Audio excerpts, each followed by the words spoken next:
Este é o livro Dorsal Atlântica, uma expedição literária ao dorso do heavy metal brasileiro. São 2 dúzias de escritores, músicos, jornalistas e produtores culturais reunidos para celebrar a trajetória da Dorsal Atlântica. Cada um dos participantes escreveu um conto inspirado em uma das músicas da banda. Foi lançado pela editora Nateixa, de Leonardo Triandópolis Vieira e o meu velho amigo Fábio Shiva. Este é o conto Dor, escrito pelo Ciber Pajé, que eu tive a honra de conhecer através de um amigo em comum, o Otávio Aragão. Este conto é um conto profundo que fala sobre o tema recorrente na obra do Ciber Pajé, que são os humanos se tornando máquinas e máquinas se tornando humanos. Como no conto o autor se referiu a um gato chamado Tom, foi isso que me deu o insight para poder fazer essa ilustração sobre ilusão e dor.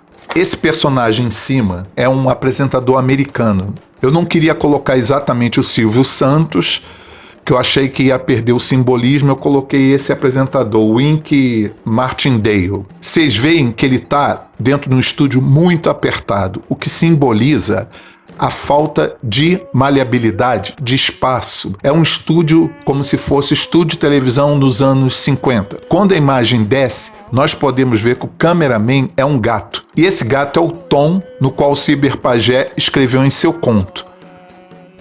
Como uma também das especialidades do Ciber Pajé, sobre seres antropomórficos. Quando vocês baixam, vocês veem que o apresentador é metade humano, metade peixe, golfinho. E que Tom é um humano gato, que está filmando a transmissão do programa de TV.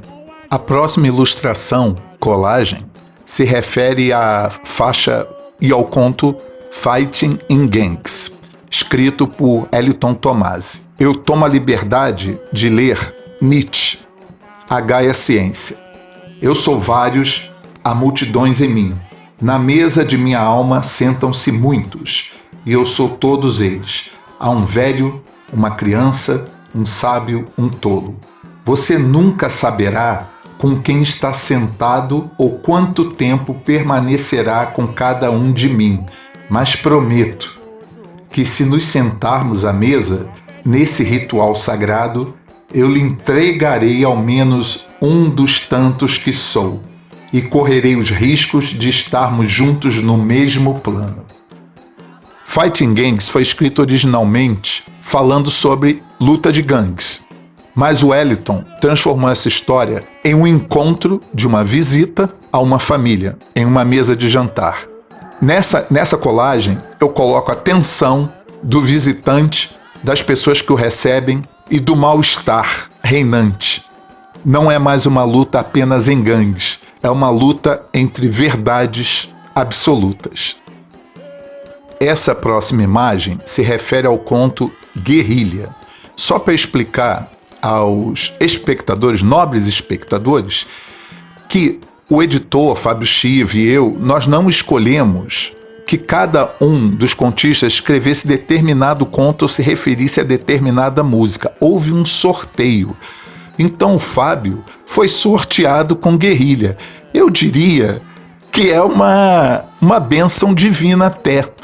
Essa imagem se refere ao próprio conto do Fábio, que é complexo, cheio de camadas e que não me cabe explicar agora. Mas eu simbolizei, após ser intuído pelo que eu li, com uma espécie de guerrilheiro, um guerrilheiro armado. Vocês podem ver que ele ergue a arma. Esse guerrilheiro sou eu. Eu mesmo me fotografei e montei a imagem.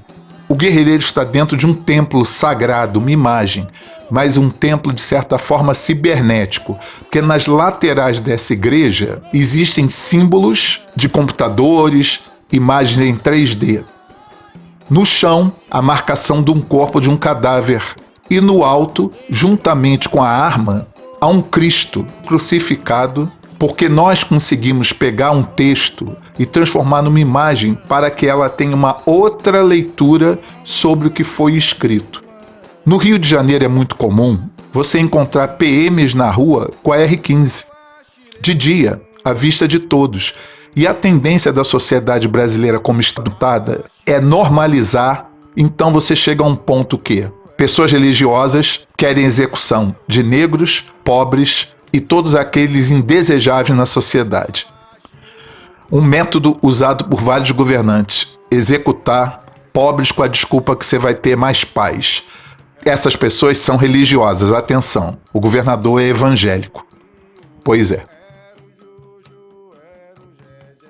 Esta é Hierarchic Democracy. O conceito original do disco Searching for the Light é sobre a sociedade brasileira dividida em castas, os que têm e os que não têm. Os que não têm moram em esgotos e os que têm moram em coberturas totalmente trancadas. Essa é a cena da ópera rock Search for the Light. O Luciano, magicamente e talentosamente, transformou essa situação em uma democracia hierárquica de símios, onde há os que estão em cima e os que estão embaixo. Peço para ler um trecho do conto. Macacos e macacas da nossa amada e estimada árvore, já pararam para pensar por que algum de nós vivem nos andares superiores? Não, não é sorte, não é destino, foi trabalho duro. Macacos, símios, são seres humanos.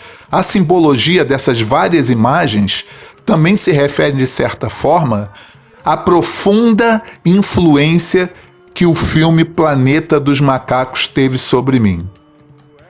O primeiro, principalmente.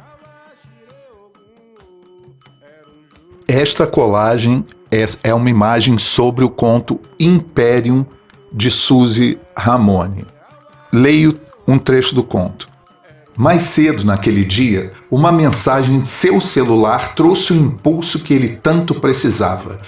Um grupo de ativistas planejava um grande ato na Praça Central, justamente onde estava o monumento erguido período da Ordem.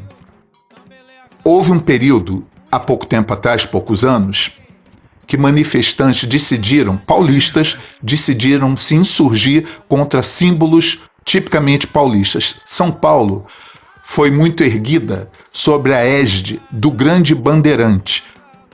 Mas os bandeirantes foram importantes, mas também eles fizeram o que tinham que fazer. É uma coisa muito parecida com a polícia hoje. Para a classe média se sentir bem, poder dormir, comer gostoso e almoçar, ela precisa se sentir segura. E quem que suja a mão? É a polícia, não é isso? Para manter a ordem e o progresso. Enfim, essa imagem, com a mão pingando sangue, é a estátua de um bandeirante que foi pintada de vermelho. É o monumento ao Anhanguera. Se eu não me engano, isso ocorreu em 2022. Logo acima, vocês podem ver que tem aquele monumento das bandeiras de São Paulo. E acima está a imagem do jornal sobre o primeiro ditador do golpe de 64, Castelo Branco, quando ele morreu num acidente de avião. Minha mãe, quando eu era pequeno, minha mãe não era uma pessoa politizada, certo? Mas ela me dizia, meu filho, é claro que mataram Castelo Branco. Houve um golpe sobre o golpe de 64 e a linha mais dura tomou conta do poder após a morte do Castelo Branco. Este é o conto Infectados, escrito por Lelo Reynoso. Permitam-me ler a intro. Éramos dois velhos metaleiros comunas, Rabuja e Abutre. Desejávamos a morte ou, no mínimo, cadeia para os nazistas antigos e contemporâneos. Na hora que eu li isso, a imagem veio na minha cabeça imediatamente. Eu me lembrei do meu quarto, quando meus amigos iam me visitar, a gente ficava escutando os discos. Então, primeiro, a imagem começa com uma vitrola, e não picape, tocando um LP, obviamente de heavy metal. Então estão os dois amigos ali bebendo uma cerveja, falando sobre a vida. Óbvio que eu não bebia cerveja em casa, né? Longe disso. Mas enfim, quando eu li Rabuja, eu lembrei na hora do Mötley. Não teve outra. E aí Abutre, eu botei um Abutre. Óbvio, né? Então, quando você sobe a imagem, no topo da imagem, há vários rostos. Esses rostos são das pessoas, dos terroristas que invadiram as sedes dos poderes em 8 de janeiro. Essas pessoas estavam tão orgulhosas, tão cientes, tão cheias de si, que elas tiveram o ímpeto, a disfarçatez de publicar suas fotos quebrando tudo e invadindo os prédios na internet. Óbvio que a Polícia Federal e a Justiça fez o seu bom trabalho de encarcerar todos eles. Inveja, de Leonardo Triandópolis Vieira. Vocês podem ver que é uma cabeça humana com uma serpente saindo de cima do crânio. A serpente simboliza o cérebro, a alma corrompida da pessoa. Metaforicamente, simbolicamente, a gente tem a história de Adão e Eva com a maçã, da sabedoria, mas também da dor. Você perde a inocência e ganha a dor, juntamente com a sabedoria. Essa serpente está saindo de um rosto. Eu coloquei 3 olhos para simbolizar a possibilidade de você ter um olho, o terceiro olho de um mestre ascenso. Mas eu simbolizo que esse mestre, teoricamente, este mito, ele caiu na desgraça por não compreender o seu papel. Porque quando eu pensei nessa imagem, eu pensei no monstro de Frankenstein. Um rosto deformado, costurado, com peças diferentes, uma mais pútrida que a outra, para simbolizar exatamente a inveja. Mas todo mundo olha essa imagem e fala para mim, é o mito. Eu falei, cara, mas eu não fiz com essa intenção, mas talvez inconscientemente eu tenha feito. E é muito triste que no Brasil 70 milhões votem e apoiem esse lixo. Na verdade, essa imagem é uma espécie de spoiler sobre o que virá, mas eu não aguentei. Eu perco o amigo, mas não perco a piada. O conto foi escrito pelo Tony Monteiro, jornalista, amigo de Priscas Eras, que sempre apoiou a banda e sempre a entendeu demais. E nós temos em comum uma grande paixão pelos Beatles, Rolling Stones, Kinks. Quando o Tony escreveu isso e eu li, foi na hora. Eu pensei, cara, eu vou dar spoiler. Não, não vou dar. Acabei meio dando, mas vocês podem ver que é um cãozinho sendo torturado. E o cão também representa o mundo cão e a raça humana. A próxima imagem é sobre Morador das Ruas. A música, inicialmente, quando eu a compus, ela relata a minha vivência nas ruas do Rio de Janeiro, tanto no Baixo Gávea, na Zona Sul, como na Lapa, no Circo Voador. E lá, nesses lugares, eu vi de tudo, especificamente. Ela se refere a um fato que eu já falei em algumas entrevistas, sobre um travesti que fazia ponto na Lapa e que ele teve um problema no rosto e que ele não conseguia mais trabalhar. Na verdade, a música é sobre ele, mas eu não vou falar sobre isso agora. Eu estou aqui falando sobre o conto. O autor do conto é o Vinícius Vertigem, uma pessoa muito querida, um dos responsáveis pelo tributo cearense à Dorsal Atlântica. Morador das Ruas, eu simbolizo o conto do Vinícius e eu boto algumas piadas internas.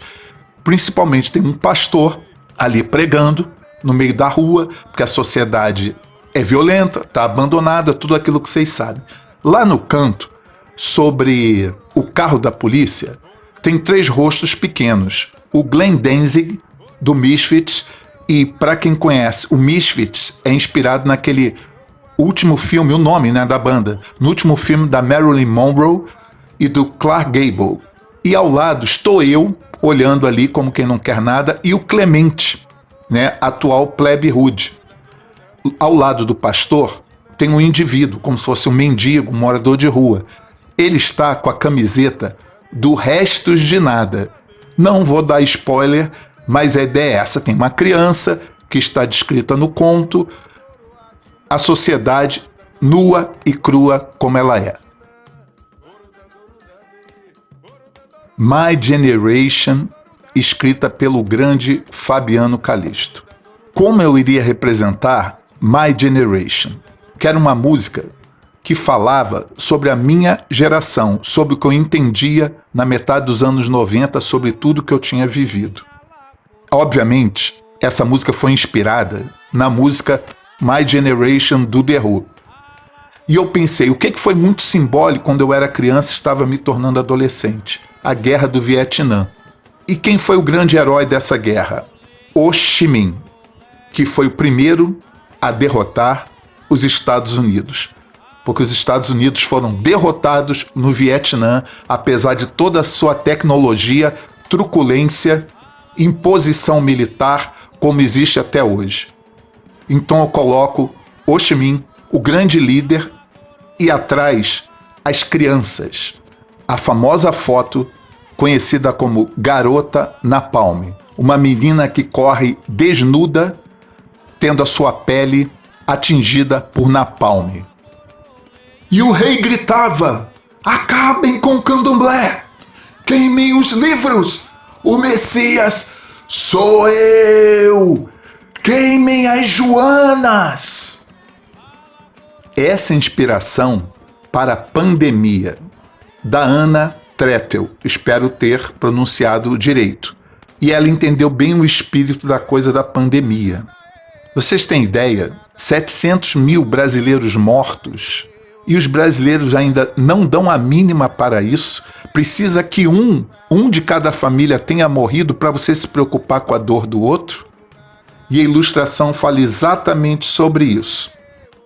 Então vocês podem ver que essa imagem é uma imagem que existe realmente.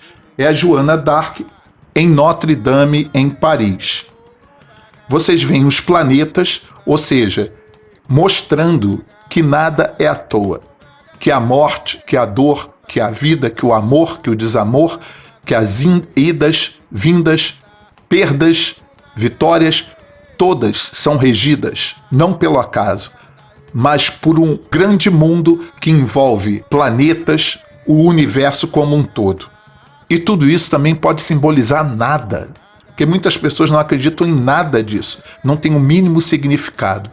Mas nesse ponto, eu adiciono a imagem a um determinado misticismo.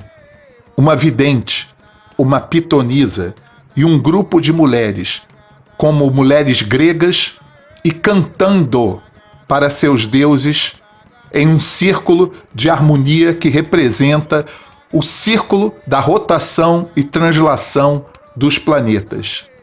E com Joana terminamos a segunda parte do vídeo sobre o livro de contos da Dorsal Atlântica.